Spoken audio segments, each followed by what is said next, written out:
د خوست د پوهنې رئیس ښاغلی نصیراحمد روښان ډېره زیاته مننه چې موږ ته مو وخت راکړ. سلامت اوسئ. خوشحاله اوسئ. که لومړی راته ووایي روښان صاحب چې د ښوونکو دغه نمرې چې ولسمشر ورته فرمان ورکړی و دغه پروسه کوم ځای ته ورسېده او په کومو مراحلو کې ده؟ بسم الله الرحمن الرحیم. په پیل کې تاسو ته او ټولو قدرمن اوریدونکو ته سلامونه او احترامات وړاندې کوم. د افغانستان پخواني ولسمشر د فرمان په صادرولو سره په ټول افغانستان کې ښوونکو ته په امتیازي توګه د یوې نمرې د ورکړې فرمان صادر کړی. البته د هغو ښوونکو لپاره چې دوی بې سرپناه دي. دا فرمان په 1985 کال کې نافذ شوی او له هغې وروسته د افغانستان د وخت کابینې د بې سرپناه ښوونکو د استوګنیزو نمرو مقررې د لارې په ټول افغانستان کې ښوونکو ته د نمرو د ویش لړۍ پیل کړي چې عملاً په ولایاتو کې ولایتونو والیان او په مرکز کې د معرف وزیر مشرتوب لري د دغه کمیشنونو. د دوی د لارې بیا دغه پروژې په ټول افغانستان کې او په ځانګړي توګه په هغه ساحاتو کې چې ځمکې پیدا کېږي او ښوونکي ورته لاسرسی لري توزیع کېږي. په دې حساب سره په خوست کې په دې تیرو شاوخوا 15 کلونو کې ښوونکو ته 852 نمرې په خوست ولایت کې په مختلفو ساحاتو کې توزیع شوي دي. د اسماعیل خیلو، مندوزیو، د سپیرې، د نظر شاکور، د دومنده 215 یا ښوونکو ته نمرې رسېدلي. د مرکز او مساخیلو او قلندر ښوونکو ته شاوخوا 300 نمرې رسېدلي او 223 نمرې د تڼیو او د ګربزو ښوونکو ته رسېدلي. د خوست کې ځاځي میدان دی، هغې کې صبري دي، علي شیر او تیریزي او باغ ولسوالیو کې متاسفانه تر اوسه ښوونکي یوه نمره هم نه ده اخیستي. د وروستیو کې د ښوونکو موضوع جنجالي شوي او په مختلفو شکلو سره ښوونکي فشار واردوي چې له خپل دغه امتیاز څخه برخمن شي. موږ خو په ټول توان سره ولایتي اداره، د پوهنې ریاست او د دخل ادارې هڅه کوي چې ښوونکو ته د ښوونکو د نمرو ستونزه حل کړي. ولې متاسفانه تاسو پوهېږئ چې په خوست کې د املاکو ستونزه یوه د جنجالي مسایلو څخه ده. دلته په لوی اکثریت کې ځمکې د شخصي خلکو تر تصرف لاندې دي او خلکو په یو شکل سره ځمکې تر خپل کنټرول لاندې راوستي. په ډېری ساحاتو کې چې د ښوونکي ښارګوټي ډیزاین کېږي متاسفانه هغه ساحې غصب شوي د خلکو د تصرف لاندې دي او که بیا دولت د اقدامه کار اخلي بیا نو هلته د یوه غبرګون سره هم مخامخ کېږي. دلته ده چې ولایتي اداره کوشش کوي چې په یوه حوصله مندۍ او داسې طریقې سره چې چاته پکې ډېر ضرر ونه رسېږي دا پروسه په بریالیتوب سره سرته ورسېږي.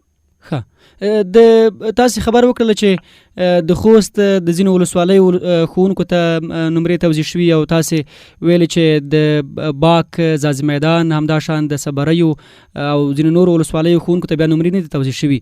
په دې اړه چې څومره معلومات موږ لرو د سارا باغ سره ځمکه ځانګړې شوې وایي کارونه یې بشپړ شوي هم دي او دغه ځمکه سکیچ شوې هم ده او د ښارسازۍ ریاست هم وایي چې دا په دوی پورې اړه لري. بیا ولې ورته نمرې نه توزیع کېږي؟ اصلا دلته په دغه ښارګوټي کې دوه عمده ستونزې دي. یوه ستونزه د باچا خان د پانتون وه چې په کوم ځای کې د ښوونکو لپاره سکیج اخیستل شوی و هغه ساحه د باچا خان پانتون ته ځانګړې شوه.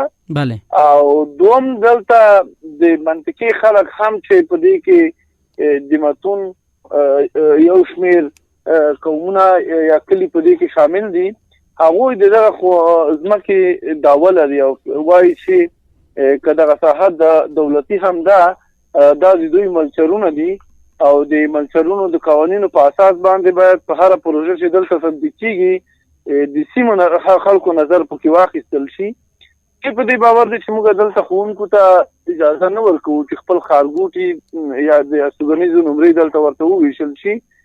دا نو بیا د ښارسازۍ په وزارت پورې اړه لري چې تفصیلي پلانونه اخلاص کړي، انتقال کړي او دلته ولایتي اداره بیا د خپل قدرت څخه په استفادې په هغو ساحاتو کې چې جنجالي نه وي او خلک باور لري چې مالي ښوونکي باور لري چې توضیح کېدی شي په دغه ساحو کې کار وکوي. لکه ما مخکې وړاندې هم وویل چې په خوست کې لویه ستونزه د املاکو ده. لوی اکثریت املاک خلکو غصب کړي او یا د خلکو د تصرف لاندې دي او دلته په هر ساحه کې چې د ښوونکو ښارګوټی تطبیق کېږي بیا نو هماغه ساحه جنجالي وي. تر اوسه د ښوونکو 3 ښارګوټي په دغه ولایت کې تطبیق شوي دي او عملاً پکې نمرې ښوونکو ته توزیع شوي دي چې دا 3 واړه ښارګوټي په زور د خلکو څخه د غصب څخه خلاص شوي دي. په دې کې داسې نمرې هم شته چې په 1992 کال کې توزیع شوي وي ولې اوس ورته ورسېدي. تقریبا د 10 ورځې مخکې موږ ورته توزیع کړي چې په دې کې د متون د ورکړې په ساحه کې زموږ یو ښارګوټی و. د تڼۍ ښارګوټی حاصل کیا د اوږده ځنډ وروسته چې د غاصبینو څخه خلاص شو معلمینو ته توزیع شو او د سراب د سماوات باغ سره یا د ورځې سره کوم ښارګوټی چې و هغه هم په همدې ترتیب سره.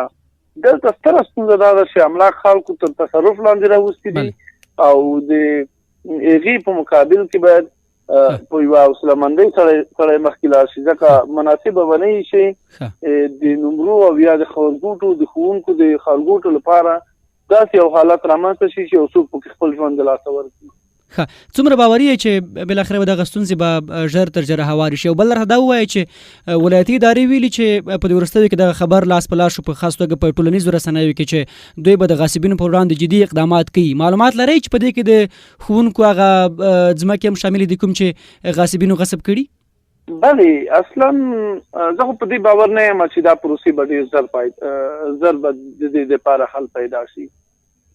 دلته دا پروسې معمولا زمانګیري وي. هڅه کېږي چې لومړی له ډېرې قانوني لارو څخه دې ته حل پیدا شي. اما کله قانوني حل نه پیدا کېږي بیا د دولت مکلفیت جوړېږي چې په جدي اقدام لاس پورې کړي او د خپلو ملکیتونو څخه دفاع وکوي. په دې وروستیو کې چې د غاصبینو په ضد کومه مبارزه پیل شوې یا پیل کېدونکې ده په دې کې زموږ خوشباوري دا ده چې هغه ساحې چې د ښوونکو د ښارګوټو په نوم دي او یو چا تر خپل تصرف لاندې راوستي دي د هغوی په ضد به هم یو اقدام کېږي. زه غواړم چې د وشي څخه یادونه وکړم هغه دا ده چې که هغه املاک چې خلکو په مختلفو نومونو غصب کړي دا په دولت کې په مختلفو ارګانونو کې د دولتي املاکو په نوم باندې ثبت دي. نن به په افغانستان کې اداره د دې توانمندي ونه لري چې د خپلو املاکو څخه ساتنه وکړي. ولې یو ورځ راتلونکې ده چې قانونمند مقتدر او یو باثباته دولت به رامنځته کېږي او هغه به بیا د دغو املاکو پوښتنه ضرور کوي. متاسفانه چې په خوست کې د 7,000 جریبې ځمکو په حدودو کې لوی اکثریت د خلکو لخوا غصب شوي. یوازې دولت ډېره کمه مقدار ځمکه چې شاید یو 12,000 نه تر 15,000 پورې ځمکه د دولت په تصرف کې وي او پاتې هغه د خلکو لخوا غصب شوې ده. دا ټولې مشخصې معلومې ځمکې دي، ټولې په کادستر کې شاملې ځمکې دي، په لندبان کې شاملې ځمکې دي او د افغانستان په مختلفو اداراتو کې ثبت شوي ځمکې دي چې په یو وخت کې به بیا د دغه ځمکو تصفیه کېږي او دا به ډېره مشکله وي چې دولت د خپلو املاکو څخه په اسانۍ سره لاس واخلي. بله فکر کوئ چې دولت اوس دومره ظرفیت نه لري چې همدغه غصب شوې ځمکه له غاصبینو خلاصه کړي؟ زه فکر کوم چې دولت نه غواړي چې په ځینو ساحاتو کې مصروف شي. دلته تاسو پوهېږئ چې عملاً په افغانستان کې جګړه روانه ده او دولت لوی اکثریت مصارف په هغه ساحاتو باندې کېږي چې چیرې امنیت احلالېږي او یا چیرته چې وسله وال مخالفین حضور لري او دوی په مختلفو شکلو سره فعالیت ترسره کوي. دولت به په داسې شرایطو کې یوه بله جبهه د ځان دپاره نه پرانیزي چې هغه چې د ورسره په تقابل کې ونښلي. اقدام شته، ولې زما باور دا ده چې اقدام شته. ما وړاندې وویل چې دا پروسې زمانګیري وي. تاسو وګورئ چې د سیګۍ دښته یوه د هغې ځمکو څخه وه چې غصب شوي وو او عملاً ډېر لوی کورونه او استوګنیزې ودانۍ پکې جوړې شوې وي، خو دولت په ډېرې قرار سره په ډېرې حوصلهمندۍ سره له هغه ساحې څخه غاصبین ټول وایستل او شاوخوا 15,000 جریبه ځمکه یې د غاصبینو له منګولو خلاصه کړه. په همدې ترتیب سره د خوست په مختلفو ساحاتو کې د غاصبینو په ضد باندې په ډېر آګاهانه شکل سره مبارزه شوې ده. حتی د ښار په داخل کې ډېرې ساحې وي چې غصب شوې وي او دولت په ډېر تدبیر سره وکولای شول چې له هغې څخه د غاصبینو لاسونه لنډ کړي.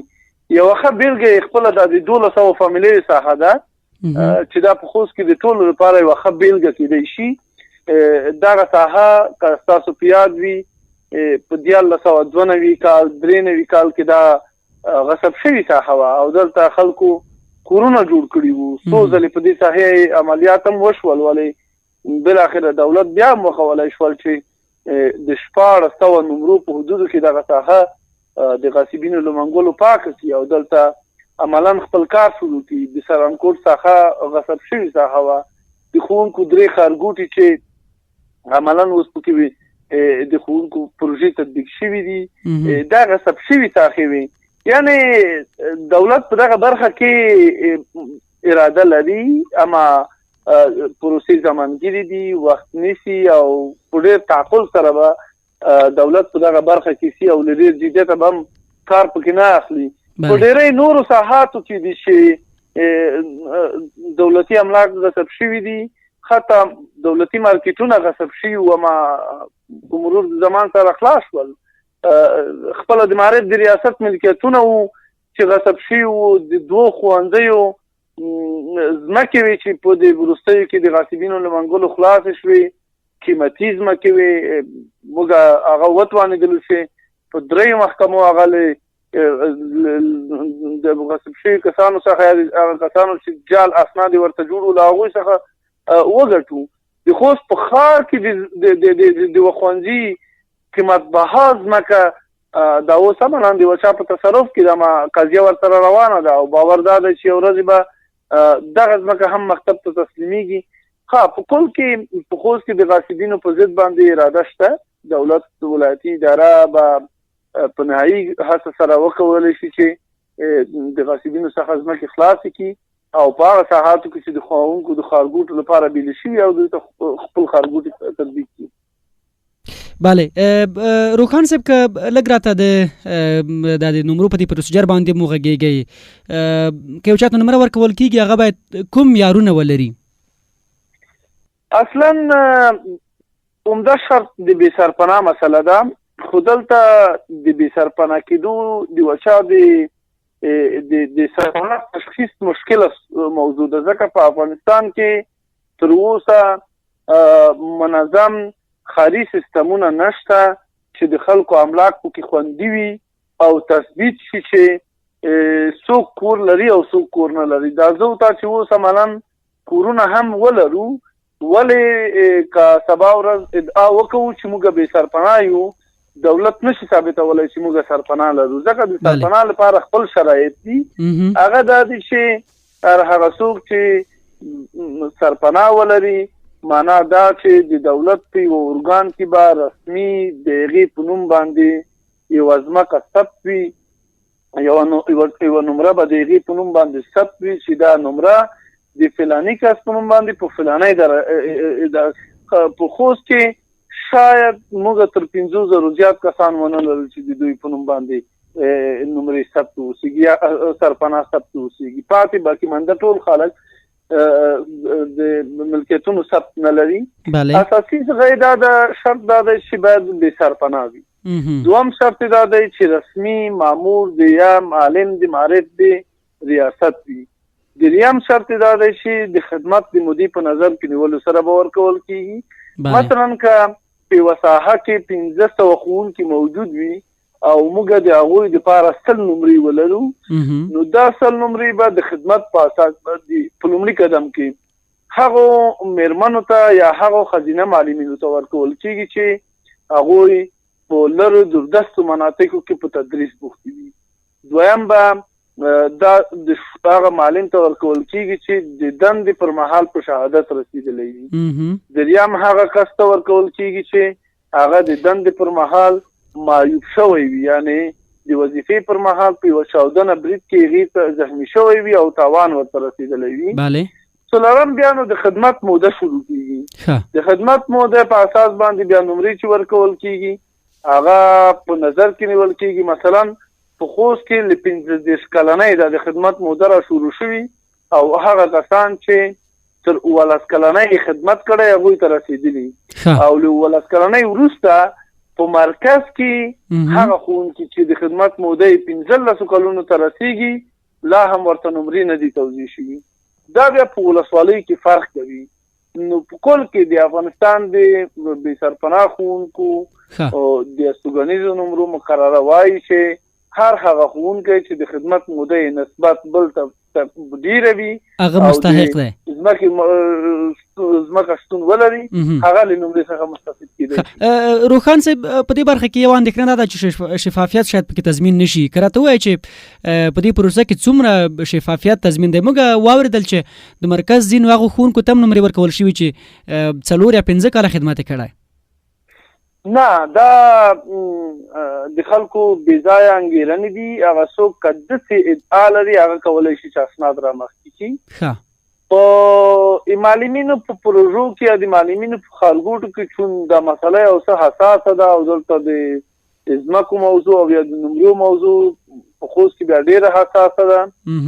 100% شفافیت تضمین دی. یعنې که زه ووایم چې 99% تضمین دی دا به هم اشتباهي. دا په دې چې 100% تضمین په دې معنا چې یو معلم چې کله نمره اخلي د ولوی پروسیجر څخه تیریږي چې دی به نمره اخلي. په دې کې 11 ادارې شاملې دي.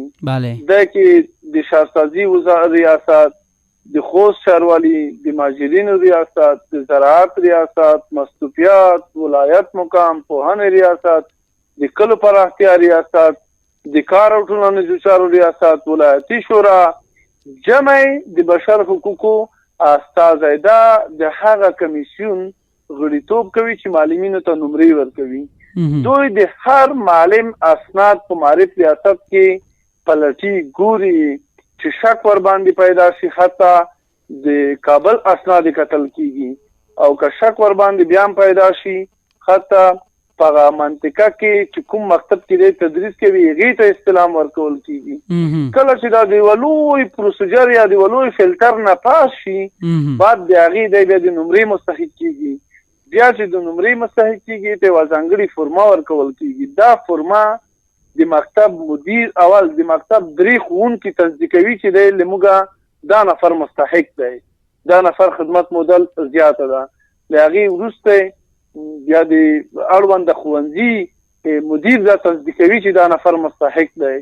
بیا د پوهنې امریت تصدیقوي. له هغې وروسته بیا کمیسیون ته راځي او بیا د کمیسیون 11 کسیز کمیسیون اعضا دا تصدیقوي چې دا نفر مستحق د نمرې دی او نمره دې ورته توضیح شي. نو په دې حالت کې بیا هغه جال ته هیڅ لاره نه پاتې کېږي چې په دغه پروسه کې د یو څوک جال وکړي. دا هغه پروسیجر دی چې موږ په تېرو 3 کلونو کې عملاً تطبیق کړی. دا چې له موږ وړاندې څه شوي دي موږ د هغې مسؤل نه یو. که په دې تېرو 3 کلونو کې چې کومې نمرې په خوست کې ښوونکو ته توضیح شوي چې شاید په حدود د 3,500 نمرې دي، که هر څوک په دې کې شک ولري د موږ دروازې پر مخ خلاص دي، خپل درخواست دې راوړي چې موږ یې موضوع بررسي کړو. روښان صاحب که معلومات ولرئ او راته ووایئ چې خوست کې څومره ښوونکي د دې نمرو مستحقین دي؟ اصلا په خوست کې شاوخوا 3,500 ښوونکي له نمرو څخه پاتې دي. دا 3,500 ښوونکي هم په مرکز کې او هم په ولسوالیو کې دوی مستحق د نمرو دي چې نمرې باید واخلي. ولې متاسفانه چې املاک ټول جنجالي شوي او تر دې چې به دوی له نمرو څخه پاتې دي. په دې کې حتی زموږ د خوست د څلورو ولسوالیو معلمین چې په هغې کې د ځاځي میدان او د صبریو علشیر او د باک ولسوالۍ دي، په دې کې داسې معلمین شته چې 10 کاله یې په معرف کې خدمت کړی، ما تر اوسه یې نمره نه ده اخیستې. 25 کاله یې خدمت کړی دی، 20 کاله یې خدمت کړی دی، تر اوسه نمره ورته نه ده رسېدلې. ما توقع به دا وي چې که موږ وکولی شو چې دوی مخکې له دې چې تقاعد شي یوه نمره ورته توضیح شي او دوی هغه وروستی هیله چې د معرف له ریاست څخه دوی لري چې هغه یوه نمره ترلاسه کړي، ځکه دوی په خپل ژوند کې بل هېڅ نوی تغییر نه دی لیدلی. 10 کاله 25 کاله یې په ډېر ناچیز خدمت، په ډېر ناچیز قیمت سره کار کړی، ډېر ناچیز مات سره یې معرف ته خدمت کړی. ټوله علاقمندي او ارزو یې دا ده چې که خپلو بچیانو ته وکولی شي چې یوه نمره ځمکه ترلاسه کړي. او دا زما هیله هم ده چې که موږ د هغه ښوونکو لپاره چې تور ویښتې په دغه لویه کورنۍ او لوی بهیر کې سپین شوي، د هغوی دپاره د یوې سرپناه ځمکې تدارک وکړو او دوی ته یې تسلیم کړو. که دا هم راته وایي روښان صاحب چې یوازې برحاله ښوونکو ته دغه نمرې ورکول کېږي او که په دې پروسه کې متقاعدین هم شامل دي؟ نه، دا یوازې د برحاله ښوونکو لپاره دي، هغه کسان چې عملاً د معرف په مکاتبو کې په تدریس باندې بوخت دي. ولې د متقاعدینو په رابطه تر اوسه داسې دقیق وضاحت نشته؟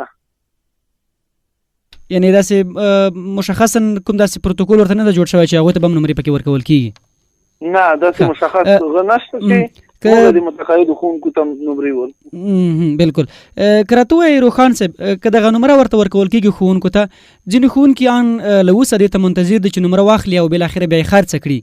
په دې اړه هم کوم مشخص معیار شته دی چې دغه نمره به نه خرڅوي او په دې کې به خپله اوسېږي او که کوم خاص څه نشته؟ اصلا شته، هېڅ معلم نشي کولی چې تر 10 کالو مخکې نمره خرڅه کړي. 10 کاله به معلم په دغه نمره کې اوسېږي او بعد د 10 کلونو وروسته یې که دا نمره خرڅوله د معرف ریاست ممانعت نه کوي. ولې بدبختانه په افغانستان کې او بیا په خوست کې یو سلسله مجبوریتونه شته چې معلم مجبوریږي خپله نمره خرڅه کړي، ځکه د هیچا زړه نه کېږي چې د خپلې استوګنې ځای وپلوري. هغه کسان چې دا عمل کوي هغه د مجبوریت په اساس باندې دا کار کوي او تر دې چې به ولایتي ادارې دا موضوع ځکه جدي نه ده نیولې چې هغه مجبوریتونه تحلیلولی شي او پوهېږي چې یو څوک د خپل مجبوریت په اساس باندې دا کار کوي، خو اصولا تر 10 کلونو شي کولی شي دا نمره خرڅه کړي. بله.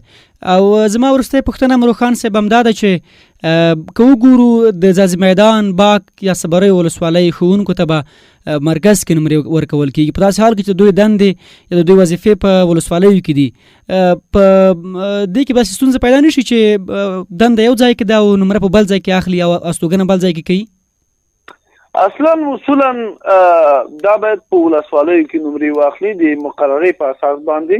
هر کس باید په خپله ولسوالۍ کې له نمرې څخه مستفید شي چې هلته دندې ته نږدې وي. خو دا په خوست کې زموږ له راتګ وړاندې خوست په زونونو توقیف شوی چې 4 زونو باندې تقسیم شوی ده او په هماغه زونونو کې ورته نمرې توضیح شوي. په مرکز کې 600 جریبه ځمکه چې انتقال شوې ده، په دې کې شاوخوا 2.5 زره نمرې شاملېدی شي چې په دې کې بیا دا کسان هم خلاصه کېږي. موږ په یو شمېر ولسوالیو کې دولتي املاک هم نه لرو، د بېلګې په توګه په ځاځي میدان کې نشته او په باغ کې هم نشته، په صبریو کې او په علشیرو کې شته. ولې دا ځمکه اوس د 4 ولسوالیو دپاره انتقال ده. موږ به هڅه وکړو چې معلم ته نمره چې په هر ځای کې وي، هر کونج کنار د خوست کې وي، و نمره ورته ورسوو. بیا نو د معلم خپل فطرت دی چې دی ورڅخه خپله استفاده کوي او قبل ته ته احتیاط. روښان صاحب غوښتل مې هماغه پوښتنه مې وروستی شي، خو یو بل څه چې د خلکو اندېښنه د هغه دا ده چې مثلا تاسې دې ښوونکو ته نمرې ورکړې، یو څو کاله وروسته ځینې نور ښوونکي هم د نمرو مستحق ګرځي، خو د هغوی لپاره ځمکه نشته. بیا به څه کېږي؟ که داسې یو معیار، داسې یو پروتوکول جوړ شي د ځینو خلکو په اند چې د مشخص وخت لپاره ښوونکو ته دغه نمرې ورکړل شي، مثلا د 20 کلونو لپاره، د 15 یا د 10 کلونو لپاره، او له هغې وروسته به بیا دغه نمرې دوی نه اخیستل کېږي، بیا به بل ښوونکي ته ورکول کېږي ځکه چې هغوی هم خدمت کړی. اصلا د تاسو او یا د نورو دوستانو چې د اندېښنه ورسره ده پر ځای ده. اصولا دلته د په دا ډول د املاکو توزیع به موږ په اوږده مهال کې د ځمکې د سخت کمبود سره مخامخ کیږو او موږ به ونه شو کولی چې د اساسي پروژو د تطبیق لپاره بیا موږ په خوست کې ځمکه ولرو. غوره طریقه هم دا ده، موږ د معارف وزارت هم دا پیشنهادونه کړي، په ولایتي مجلسونو کې هم په دې باندې بحث شوی ده چې د اپارتمانونو څخه استفاده وشي. که موږ وتوانېږو چې د اپارتمانونو سیستمونو ته لاړ شو، په خوست کې په 100 جریبه ځمکه کې به موږ د زرګونو ښوونکو ستونزه ورحل کړو. یعنې دلته به موږ وتوانېږو چې په ډېر کم ځای کې او ډېر لوی اکثریت ښوونکي ځای پر ځای کړو. خو دغه هم مصارفو ته اړتیا لري، هم یو وخت او زمان ته اړتیا لري. ولې بهترین شکل هم دا دی چې موږ ځمکې ډېرې توزیع نشي، ځمکو د توزیع پر ځای باندې د اپارتمانونو څخه استفاده وشي چې راتلونکو نسلونو ته بیا وتوانېږو چې یو څه ځمکه په میراث پرېږدو. ډیره زیاته مننه د خوست د پوهنې رئیس ښاغلی نصیراحمد روښان چې موږ سره خبرې وکړې. عزتمن اوسئ. خوشحاله اوسئ.